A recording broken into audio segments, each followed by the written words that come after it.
Hello everyone and welcome to CSD Sports Cards.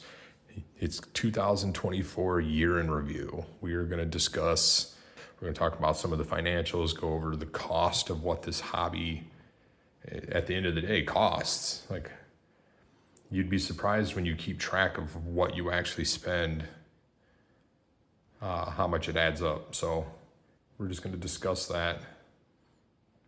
So you can see there's kind of a sample of everything I ripped this year. It was quite a bit. We're going to start off with total items ripped, meaning how many of these blasters, packs, megas, hobby boxes, all this stuff I ripped. 275 items. I opened up 1,832 packs of cards, and I shuffled through 14,836 cards. That's quite a bit. I went through 15 cases of top loaders, total spent for the whole channel, for all the shipping, for everything I spent on the card business, my CSD card business. It was $31,786.16.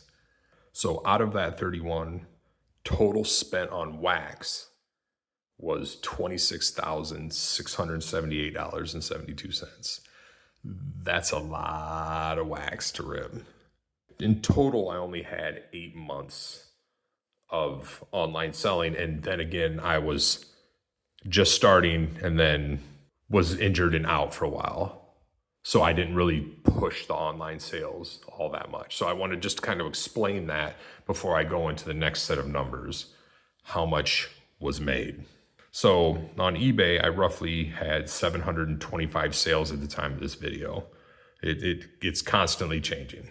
The cost of the cards sold, total sales on eBay was $11,845. That's the total sales. The cost of those sales was $13,116. And the cost includes fees and all that fun stuff. So I ended up with a loss of $1,401.97, to be exact, is what I am under. Now, that's the reality of selling on eBay. Not all this stuff has value. A lot of this stuff sells for under your cost. That's why I've talked in some of my videos about the cardboard cost, because the cardboard cost is important. The lower the cardboard cost, the better chance of breaking even. Because at the end of the day, that's what this hobby is. You know, really push the sales and not being flexible with your pricing and trying to push the sales upwards. I mean, at the end of the day, I always tell people when you're starting out, the only thing you can do is hope you break even. Unless you get lucky and pull monster cards, that's pretty much the extent of trying to sell singles, is break even. That's your goal. And also, to be fair, on being down 1,400, I sell a lot of lots. I went through 14,000 cards. I don't have time to list, especially this past year, 14,000 cards or whatever I don't PC and I'm going to keep. So I end up selling a lot of lots for a loss, plus the fees and everything else, the cost of doing business, the shipping, the office supplies, the labeling. There's so many small costs that go into it. Okay, so eBay fees end up being $1,672 in fees. It's really not that bad. I mean, it is and it isn't when you think about what was the total sold. But I mean, there's nowhere else to sell them really. So it is what it is. The shipping costs, the postage alone was like $1,500. The shipping cost on top of that, bubble mailers, all the packaging, the envelopes, all that was a little under $500. So you're looking at $2,000 just in shipping on 725 cards. So kind of think of that too. Shipping can be expensive, especially this time of the year when they raise their rates. And all right, so if I would have took all those sales And here's the other thing about selling on eBay or off eBay. If I would have taken all of those sales and sold them in person for the prices that they sold for, the total card cost on that was $8,683. That's the total card cost, and I would have sold it for $9,130.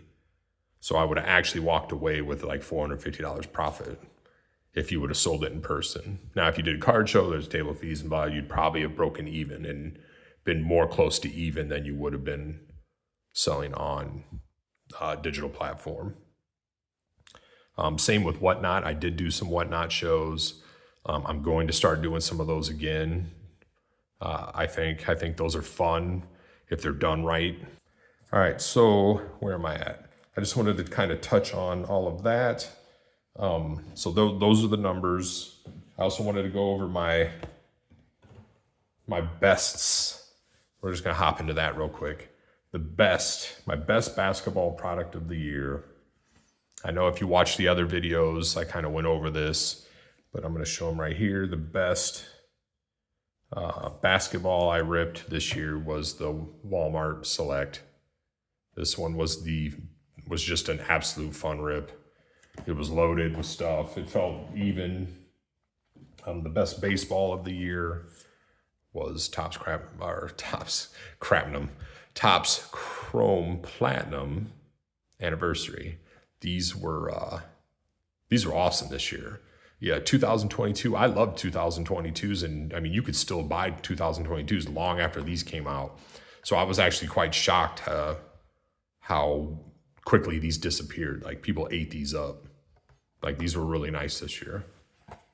The best football. If you watch a football video, you know I went back and forth on this, but at the end of the day, after I went back and looked at some of the videos and looked at some of the rips that I did, I really enjoyed this one the most. I know this isn't going to be a popular pick over all the other options, but when I went through as a collector, this was a fun rip, and those airborne inserts were some of the coolest. Those were cool. And then the best other, hockey, all this other, all the other sports besides the main three. I mean, of course, I know some people didn't care for the select wrestling this year, but I had an absolute blast ripping this stuff. The international boxes, every single one I ripped. The hobby blasters, the blasters, the mega boxes, the international, the hobby box. I mean, all of it. I had fun ripping all of it. Like, I felt like, as a wrestling fan, more or less old school wrestling fan, I had a great time ripping it. I was excited about it, and like, it's been a while through all this other product that I've ripped where I was like, oh my God, I want more, and actually went out and bought more. Usually I rip it and I'm like, well, okay, on to the next. So this would be like the pros and cons of running a channel.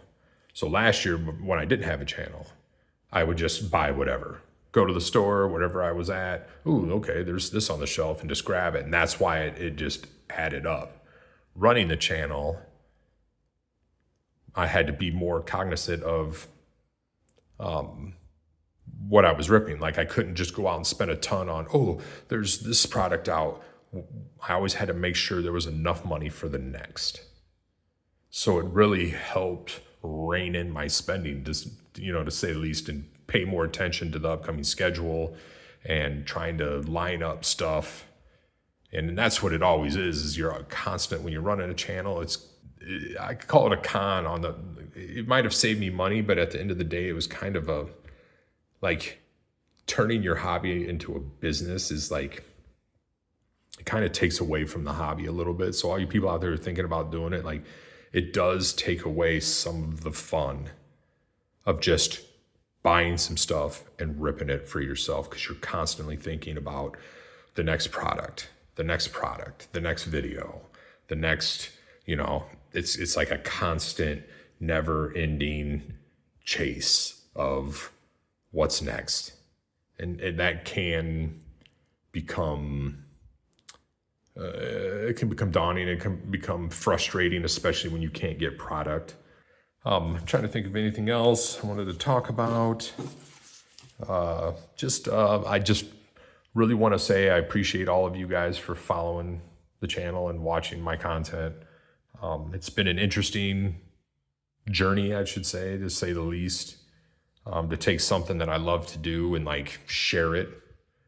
You know, I don't have a very big online footprint, never have. So it's kind of weird to be out there now. So I do appreciate and love talking to all you guys and comments and people at the card shows, and like it's been fun and I have a great time doing it. I'm looking forward to 2025. I'm looking forward to all the new products that are already coming out. I know a lot of us follow each other. If you do follow me, in the comments, put down if you have a platform. Go ahead. Like I'm totally cool with it. I would like to follow more people. I like to see what everybody's doing. I like to watch the rip videos. You know, they're fun. Yeah, so if you have a card thing, you know, put in the comments down below. I would love to read about it, so I can share back, you know. Let's see, I think that's pretty much it on all the financials. I think that's pretty much going to wrap this video up. I will say, if you have any questions about any selling or buying online or running a channel or anything like that, feel free to reach out. I'll answer any questions I can. I do appreciate everyone. I had a great 2024. I really look forward to 2025. And I look forward to hearing from all you guys and seeing you guys at the card shows. I'm very appreciative, and thank you guys. I hope you guys had a great holiday season. I hope you guys had a great 2024, and I hope you all have a great 2025. So with that, I will say goodbye. And till the next one, later.